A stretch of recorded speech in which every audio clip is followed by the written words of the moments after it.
اعوذ باللہ من الشیطان الرجیم بسم اللہ الرحمن الرحیم متاع فی الدنیا، کچھ فائدہ ہے دنیا میں، ثم الینا مرجعکم، پھر ہماری طرف ہی انہیں لوٹ کر آنا ہے، ثم نذیقہم العذاب الشدید، پھر ہم انہیں چکھائیں گے عذاب سخت، بما کانوا یکفرون، بدلے اس کے جو وہ کفر کیا کرتے تھے۔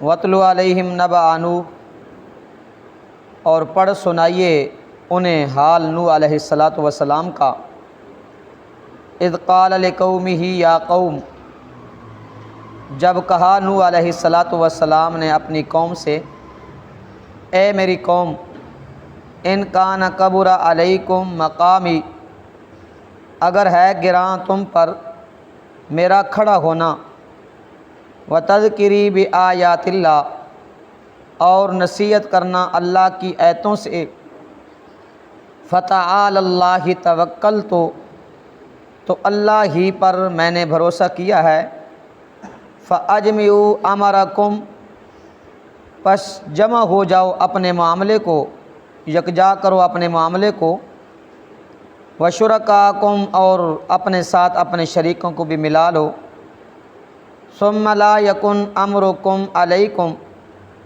پھر نہ ہو تمہارا معاملہ تم پر، غمتاً، گھٹن یا شک کا باعث، ثم اقضوا الیہ، پھر کر ڈالو میرے ساتھ جو کرنا ہو، ولا تنظرون، اور مجھے مہلت نہ دو،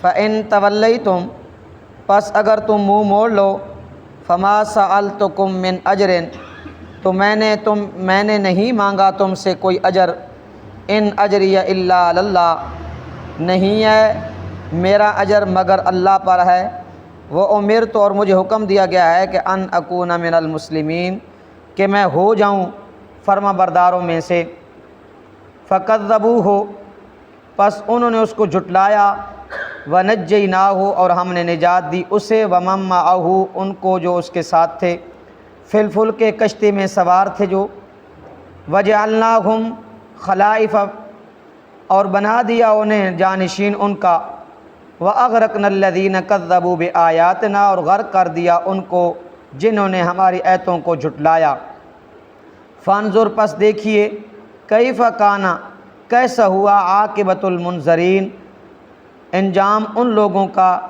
جنہیں ڈرایا گیا تھا۔ صدق اللہ العظیم۔ پیچھے اللہ رب العزت نے آپ صلی اللہ علیہ وسلم کو تسلی دی، اور تسلی دینے کے بعد رب نے نامی دلیل عقلی بیان فرمائی کہ زمین و آسمان کا مالک اللہ، متصرف، مختار اللہ ہی ہے۔ جس وقت یہ سارے کام کرنے والی ذات اللہ کی ہے، تو تم اپنی طرف سے تحریم و تحلیل نہ کرو، نظر نیاز، منت منوتی، چڑھاوے کے لائق کلی اللہ کی ذات ہے، اور وہ اللہ کے علاوہ جو جن شریکوں کو پکار رہے ہیں، وہ در حقیقت اپنے ظن اور تخمینے کے پیچھے چل کر رہے ہیں۔ پھر رب تعالیٰ فرماتے ہیں، دن کو ہم نے روشن بنایا، رات کو تاریک کر دیا، تمہارے معبود یہ کر سکتے نہیں ہیں۔ تو انہوں نے کہا کہ اللہ نے بیٹا بنا لیا۔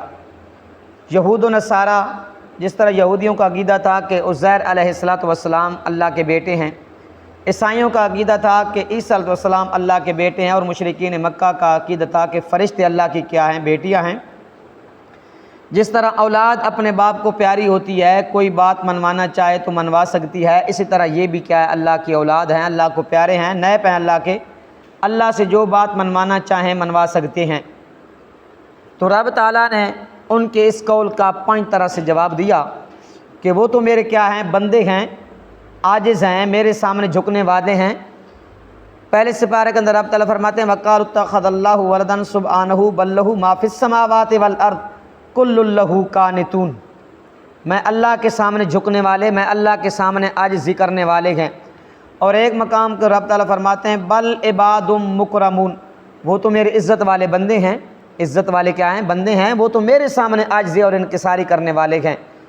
تو رب تعالیٰ فرماتے ہیں جنہوں نے میری آیات کو جھٹلایا میں ان کو کامیابی کدے نہیں دیتا اور فلاح نہیں دیتا. متاع فی الدنیا، انہوں نے اللہ کی آیات کا انکار کیوں کیا؟ اللہ کی آیات کا انکار اس لیے کیا کہ دنیا کے خاطر اور دنیا کی نشوں میں آ کے اللہ کی آیات کا اور پیارے پیغمبر کا انکار کر دیا. تو رب تعالیٰ فرماتے ہیں متاع فی الدنیا، یہ دنیا تو چند دن فائدہ اٹھانے کی چیز ہے، عارضی چیز ہے، ہمیشہ ہمیشہ نہیں رہے گی. اور الحمدللہ، تمام تعریفیں اللہ ہی کے لیے ہیں. یہ اتنا جامع کلمہ ہے، اتنا جامع کلمہ ہے اور اتنی فضیلت والا کلمہ ہے کہ پیارے پیغمبر جناب محمد رسول صلی اللہ علیہ وسلم نے فرمایا کہ اگر میری امت کو تمام کی تمام دنیا دی جائے اور اس کے دینے کے بعد آدمی کہے نا الحمدللہ، تو ساری دنیا ایک طرف ہے اور الحمدللہ والا کلمہ اس سے کئی درجے افضل اور بہتر ہے. کئی درجے افضل اور کیا ہے؟ بہتر ہے. اور پیارے پیغمبر فرماتے ہیں کہ افضل الذکر میں سے لا الہ افضل الذکر ہے، اور افضل دعا میں سے جو سب سے افضل دعا ہے وہ ہے الحمدللہ. الحمدللہ. اللہ آدمی کو نعمت دے تو آدمی اس نعمت کے اوپر اللہ کا شکریہ ادا کرے تو کہے الحمدللہ. تو رب پیارے پیغمبر فرماتے ہیں جو اللہ نے اس بندے کو نعمت دی اس نعمت سے الحمدللہ کلمہ افضل ہے اور کیا ہے؟ باقی ہے. اور کیونکہ اس لیے افضل ہے کہ دنیا باقی نہیں رہے گی، دنیا فانی ہے، عارضی ہے. جس وقت انسان کی موت آ جائے گی ساری کی ساری نعمتیں ختم ہو جائیں گی، ساری کی سارے ٹھاٹ باٹ دنیا کے اندر چہل پہل اور سب کچھ کیا ہو جائے، سب کچھ ختم ہو جائے گا. والباقیات الصالحات، باقی رہیں گے تو نیک عمل باقی رہیں گے. وہ نیک عمل کیا ہیں؟ اللہ کی نماز ہے، روزہ ہے، حج ہے، زکوٰۃ ہے، قرآن کی تلاوت ہے، اللہ کی حمد و ثنا ہے، تسبیحات ہیں، یہ نیک اعمال ہیں. تو رب تعالیٰ فرماتے ہیں دنیا تو چند دن فائدہ اٹھانے کی چیز ہے. ثم الینا مرجعہم، پھر دنیا کے بعد تم نے ہماری طرف لوٹ کے آنا ہے. جس وقت لوٹ کے آؤ گے ثم نذیقہم العذاب الشدید بما کانوا یکفرون، جو تم دنیا کے اندر مال و دولت کی خاطر میری آیات کا انکار کرتے رہے تو اس انکار کے بدلے میں ہم آپ کو سخت عذاب چکھائیں گے.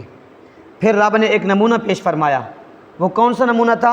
رب تعالیٰ فرماتے ہیں وَاتْلُ عَلَيْهِمْ نَبَأَ نوح، میرے پاک پیغمبر ان کو نوح علیہ السلام کا حال سنائیے کہ جس وقت نوح علیہ السلام کو اللہ نے، رب تعالیٰ فرماتے ہیں اِنَّا أَرْسَلْنَا نُوحًا إِلَىٰ قَوْمِهِ أَنْ أَنذِرْ قَوْمَكَ مِنْ قَبْلِ أَنْ يَأْتِيَهُمْ عَذَابٌ علیم. ہم نے نوح کو اس کی قوم کی طرف رسول پیغمبر بنا کے بھیجا کہ ان کو دردناک عذاب سے ڈرائے، اس کے عذاب آنے سے پہلے ان کو ڈرائے.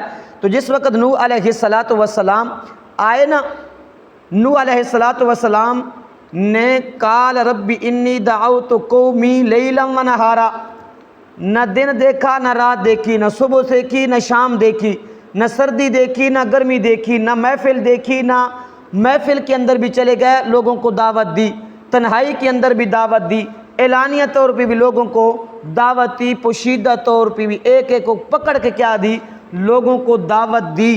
تو لوگوں نے کیا کہا؟ آگے سے انکار کر دیا، نہ مانا. تو نوح علیہ السلام فرماتے ہیں ان کان کبر علیکم مقامی، میرا آپ کے درمیان کھڑا ہونا آپ کو گراں گزر رہا ہے، بھاری ہے آپ کے اوپر. وتذکری بآیات اللہ، اور اللہ کی آیتیں پڑھ کر سنانا، اللہ کی توحید بیان کرنا کہ اللہ کے علاوہ کوئی مشکل کشا، کوئی حاجت روا نہیں، اللہ کا کوئی نیب اور کوئی ولد نہیں ہے، اللہ کا کوئی شریک نہیں ہے. یہ آیات سنانا اور آیات کی نصیحت کرنا اور میرا آپ کے درمیان کھڑا ہونا اگر آپ کو گراں ہے، فَعَلَى اللَّهِ تَوَكَّلْتُ، تو میرا بھروسہ اللہ کے اوپر ہے، میرے ساتھ آپ نے جو کرنا ہے کر لو، میرے ساتھ آپ نے جو کرنا ہے کر لو. فَأَجْمِعُوا أَمْرَكُمْ وَشُرَكَاءَكُمْ، سارے کے سارے جمع ہو جاؤ اور اپنے شریکوں کو بھی بلا لو، اپنے شریکوں کو بھی بلا لو، میرے خلاف جو کرنا ہے کر لو اور مجھے مہلت بھی نہ دو، مجھے مہلت نہ دو۔ اسی طرح تو جس وقت قوم کہنے لگی نوح علیہ السلام کو اس کی بات نہ سننا، اپنے معبودوں کو نہ چھوڑنا، منات، عزا، حبل کو نہ چھوڑنا، ان کی عبادت کرنا، تو اسی طرح مشرکین مکہ نے بھی کہا تھا، اور پیارے پیغمبر نے فرمایا وَقَالَ الَّذِينَ كَفَرُوا لَا تَسْمَعُوا لِهَذَا الْقُرْآنِ وَالْغَوْا فِيهِ لَعَلَّكُمْ تَغْلِبُونَ۔ یہ قوم نوح کہہ رہی ہے کہ نوح کی بات نہ سننا، اور اس وقت مشرکین مکہ نے بھی کہا تھا کہ محمد سے قرآن نہ سننا، جس وقت محمد قرآن پڑھے اس وقت شور و غل ڈالا کرو، شور سیٹیاں بجایا کرو، تاکہ محمد کی آواز پست ہو جائے، تمہاری آواز غالب ہو جائے، تمہاری آواز غالب آ جائے۔ تو اس لیے نوح علیہ السلام نے فرمایا کہ ٹھیک ہے، میرے خلاف جو کرنا ہے کر لو، میرا بھروسہ اور توکل اللہ کے اوپر ہے، میرا آپ کچھ بھی نہیں بگاڑ سکتے، کچھ بھی بگاڑ نہیں سکتے۔ فَإِن تَوَلَّيْتُمْ، پھر اگر تم منہ موڑ لو، فَمَا سَأَلْتُكُم مِّنْ أَجْرٍ، تو میں یہ تو آپ کو تبلیغ کر رہا ہوں، وعظ و نصیحت کر رہا ہوں، اور اللہ کی آیات پڑھ پڑھ کے سنا رہا ہوں، جو اللہ کے عذاب سے آپ کو ڈرا رہا ہوں، اس کے اوپر میں تم سے کوئی اجر اور مزدوری بھی نہیں مانگتا۔ میری اجر اور مزدوری کس پر ہے؟ اللہ اس کی اجر اور مزدوری مجھے دے گا۔ وہ امرت ان اکون من المسلمین، مجھے تو یہ حکم ہے کہ میں فرمانبرداروں میں سے ہو جاؤں، فرمانبرداروں میں سے ہو جاؤں، اس کے حکم ماننے والوں سے ہو جاؤں۔ فَكَذَّبُوهُ، تو رب تعالیٰ فرماتے ہیں انہوں نے جھٹلا دیا اس کو، نوح پیغمبر کو جھٹلایا، تو ہم نے نوح پیغمبر کو بھی بچا لیا، اور جو اس کے ساتھ ایمان لائے تھے ان کو بھی بچا لیا، باقی سب کو کیا کر دیا؟ غرق کر دیا۔ فانظر کیف کان عاقبۃ المنذرین، تو رب تعالیٰ فرماتے ہیں ان ڈرانے والوں کا انجام کیسا ہوا؟ اللہ نے ان کو تباہ و برباد کر دیا، غرق کر دیا۔ جس وقت نوح علیہ السلام کشتی تیار کر رہے تھے، وہ ہنسی مذاق کرتے تھے کہ پانی نہیں ہے، کشتی کہاں چلے گی؟ نوح علیہ السلام نے فرمایا پانی جب آئے گا اس وقت آپ کو پتہ چل جائے گا۔ اللہ نے زمین سے، تندور سے پانی نکالا، اور پانی اتنا پہاڑوں کی بلندیاں تک پہنچ گیا، پہاڑوں کی بلندیاں تک پہنچ گیا۔ اللہ نے سب کو کیا کر دیا؟ غرق کر دیا۔ تو کیا ہے، کیا سبق ملا؟ کہ دنیا کوئی چیز نہیں، دنیا کے نشے میں آ کے اللہ کی آیات کا انکار کرنا، اور اپنی کہ ہماری بڑائی خاک میں مل جائے گی ہم اگر اس کی بات مان لیں گے، تو دنیا کوئی چیز نہیں، ایک دنیا چھوڑ کے جانا ہے۔ جو انجام قوم نوح کا ہوا، رب نے فرمایا اے مشرکین مکہ، اگر قوم نوح کی طرح تم نے بھی انکار کیا تو تمہارا حشر بھی وہی ہوگا جو قوم نوح کا ہوا۔ اللہ رب العزت قرآن کے مطابق عقیدہ اور عمل بنانے کی توفیق عطا فرمائے۔